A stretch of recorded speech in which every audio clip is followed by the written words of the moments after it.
নমস্কার বন্ধুরা, আবারও আজ আমি আপনাদের মধ্যে এসে পড়েছি, তবে একটি নতুন রেসিপি নিয়ে। সেই রেসিপিটা হলো কি, বাঁধাকপি দিয়ে পনির দিয়ে একটা নিরামিষ রান্না করব। ঘন্টর মতনই বলুন, ঘন্টই করব। ঠিক আছে, তাহলে আপনারা দেখতে থাকুন, আমি শুরু করে দিচ্ছি। বন্ধুরা, বাঁধাকপিটা আমি কেটে ধুয়ে পরিষ্কার করে নিয়ে এসেছি। এ হলো পনির। এই পনির দিয়ে আমি বাঁধাকপির রেসিপিটা করব। একটু কাটা আছে, গ্রিন চিলি কাটা আছে, আলু কাটা আছে, কড়াইশুঁটি নিয়ে নিয়েছি বেছে, এগুলো আমি রেসিপিতে দেব, সেই জন্য নিয়েছি। আপনারা দেখতে থাকুন। দেখুন বন্ধুরা, কড়াই গরমে এসছে, তেল দিয়ে দিয়েছি। এখন আমি পনিরগুলো ভেজে নেব একটু হলুদ দিয়ে। দেখুন বন্ধুরা, পনিরটা আমি ভেজে নিচ্ছি একটু হালকা পাতলা করে। বন্ধুরা, পনিরগুলোকে ভেজে নিতে হবে, তাহলে দেখতে সুন্দর লাগবে। আমি হালকা করে ভেজে নিয়েছি, আমার ভাজা হয়ে গেছে। দেখুন, এই যে আমি এখন আলুগুলো ভেজে নেব।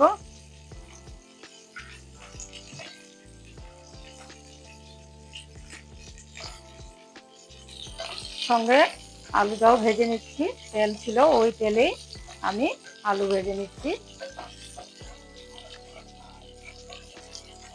এখন আমি, দেখুন বন্ধুরা, ফোড়ন দিয়ে বাঁধাকপিটা দিয়ে দেব, মশলাগুলিও ভেজে নেব, একসঙ্গেই করব, আপনারা দেখতে থাকুন। ফোড়ন দিয়ে দিলাম।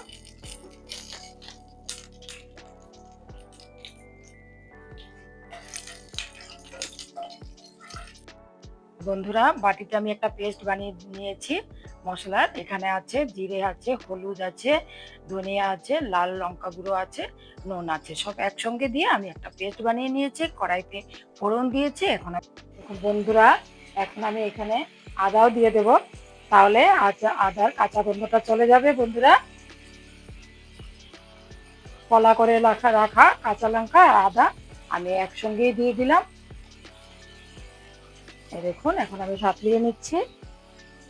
বন্ধুরা, তেজপাতাও দিয়ে দিয়েছি, কলা করে রাখা রাখা কাঁচা লঙ্কাও দিয়ে দিয়েছি, আদা বাটাও দিয়ে দিয়েছি, সব কিছু দিয়ে দিয়েছি। দেখুন মশলাটা।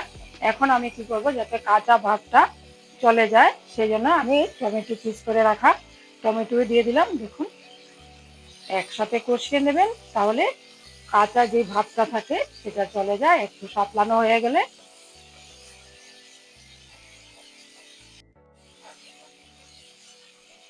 সব কিছু হয়ে গেছে। এই যে কড়াইশুঁটিটা, আমি এখন কড়াইশুঁটিও দিয়ে দিচ্ছি।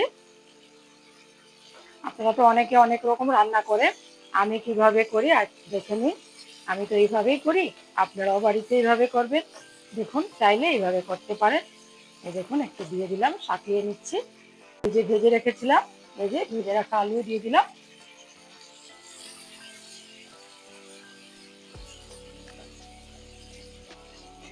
তো বন্ধুরা, এখন আমি বাঁধাকপিগুলো এই যে দিয়ে দিচ্ছি।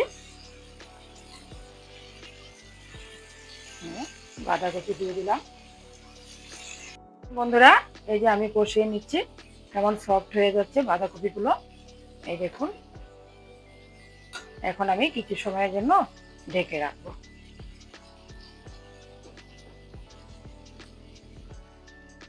আমি কিছু সময়ের জন্য ঢেকে রাখলাম।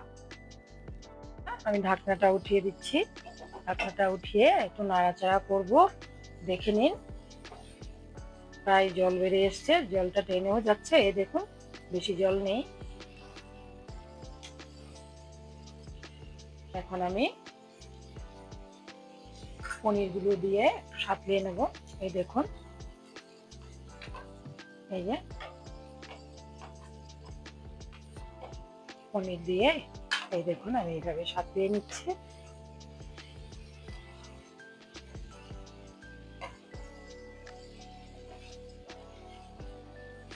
আমি এখানে জল দেব না, আপনারা চাইলে জল দিতে পারেন। জল দিলে অত বেশি ভালো লাগে না খেতে, এত আমার কাছে অবশ্য ভালো লাগে না, সেই জন্য আমি জল দিই না। এইভাবে কম আছে, আঁচটা একটু কমিয়ে দেবেন, কম আছে হয়ে যাবে। জল দেবো না, আবার একটু ঢেকে রাখবো। ঠিক আছে, এই দেখুন, আমি আবার একটু ঢেকে রাখছি। এই যে এইভাবে ঢাকা দিয়ে আমি আস্তে আস্তে করব। পুরা ঢাকনাটা উঠিয়ে দেখে নিই। এই দেখুন বন্ধুরা, হয়ে গেছে। জলটাও বেশ টেনে গেছে। দেখুন, বলেছিলাম না কম আঁচে ঢেকে ঢেকে করতে হয়। এই দেখুন, একটুকু জল দেইনি, কত সুন্দর হয়ে গেছে। এখন আমি বন্ধুরা বেটে রাখা গরম মশলা, এখানে আছে লং, এলাচি, দারচিনি, গোলমরিচ, এইসব বেটে রাখা গরম মশলাটা এই যে দিয়ে দিলাম।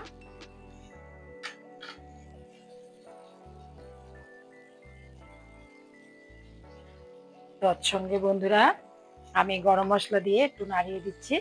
দেখুন কালারটা কেমন সুন্দর এসছে। নামাবার আগে আমি একটু বাটার দিয়ে নেব, চাইলে আপনারা ঘিও দিতে পারেন। যেহেতু আমি পনির করেছি বাঁধাকপির সঙ্গে, সেজন্য আমার ভালো লাগে একটু বাটার দিলে। দেখুন আমি একটু বাটার দিয়ে নিলাম, আপনারা চাইলে ঘিও দিতে পারেন। এই যে এখন আমি একটু নেড়ে চেড়ে নামিয়ে রাখবো। এই দেখুন বাটারটাও গলে গেছে। এই যে